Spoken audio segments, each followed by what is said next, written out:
Vamos estudar um exemplo, né? Temos a função de referência y de s, né? Se equivale a esse polinômio, né? Esses dois polinômios. Então, eu pego a planta, o g de s, né? Coloco em série com um ganho variável k, fecho a malha, e a função de referência da malha fechada chamo h, né? H vai ser g vezes k dividido por 1 mais g vezes k, certo? Logo, o h vai ser essa expressão daqui, certo? Para simplificar, eu pego esse denominador daqui, ou esse aqui, né? E multiplico aqui em cima e aqui embaixo, né? Daí o produto vai ficar dessa forma aqui, né? Bom, dessa forma está mais claro, né? Então agora posso simplificar esse termo com esse termo, esse termo com esse termo, né? Então a função h vai ficar essa expressão aqui, e aí vai ser esse pronome de aqui, ok? Bom, com essa função de referência, a gente pega o denominador, certo? E com o denominador a gente monta a tabela, né? A gente monta a tabela.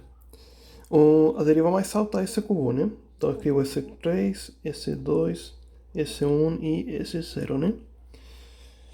Então o primeiro termo seria o termo que acompanha esse cubo, né? Seria 1 aqui, né? 1.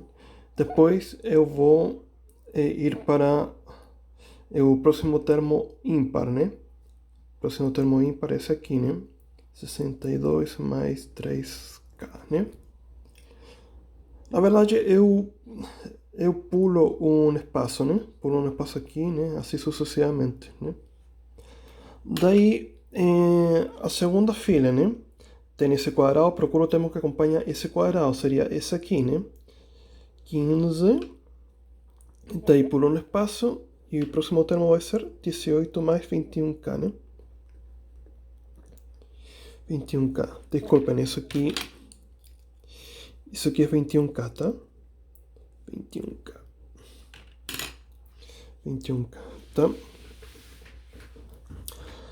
Agora, o pivô dessa linha, certo? Vai ser o termo da primeira coluna anterior, ou seja, o 15, tá? Esse vai ser o pivô dessa linha completa, tá? Então, para calcular esse termo aqui, esse termo eu vou chamar A, certo? Esse termo vai se chamar A, ok? Como calculo o A? A vai ser alguma coisa dividido pelo pivô. O pivô, nesse caso, seria o 15, certo? Seria o 15. E o numerador, como eu determino o numerador? Seria esse termo multiplicado por esse termo, menos esse termo multiplicado por esse termo, certo? Ou seja, seria 62 mais 3k, né? Vezes 15, menos 1 vezes 18 mais 21k, certo? Isso aqui vai ser 60,8 mais 1,6k, ok? Simplificando, né? Então aqui vai ser 60,8 mais 1,6k, ok? Bom, aqui posso preencher com 0 e 0, né? O próximo termo eu vou chamar B, certo? O próximo termo eu vou chamar B. Como eu calculo o B? O B vai ser alguma coisa dividido pelo pivô. O pivô continua sendo aquele 15, tá? Para essa fila completa, o pivô é o 15, tá? E o numerador vai ser 0 vezes isso menos 0 vezes isso, né? Ou seja, vai ser 0, né?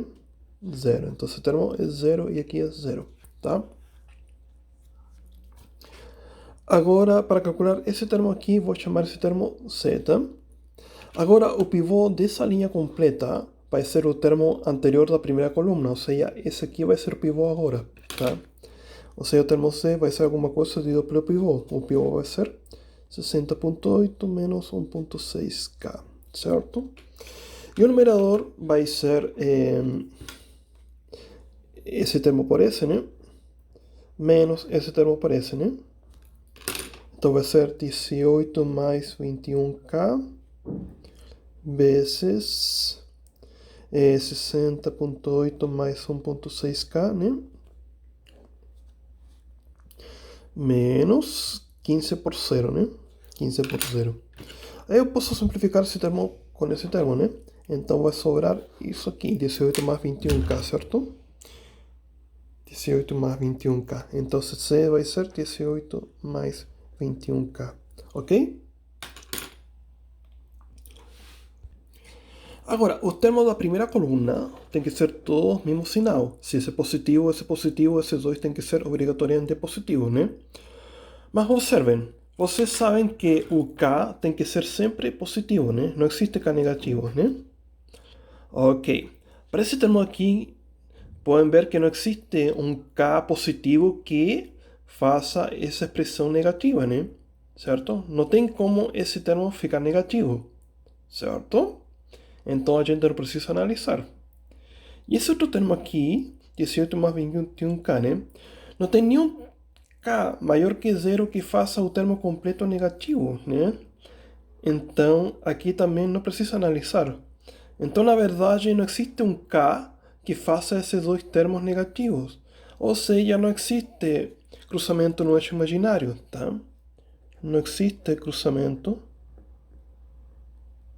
no eixo imaginário, né? No imaginário.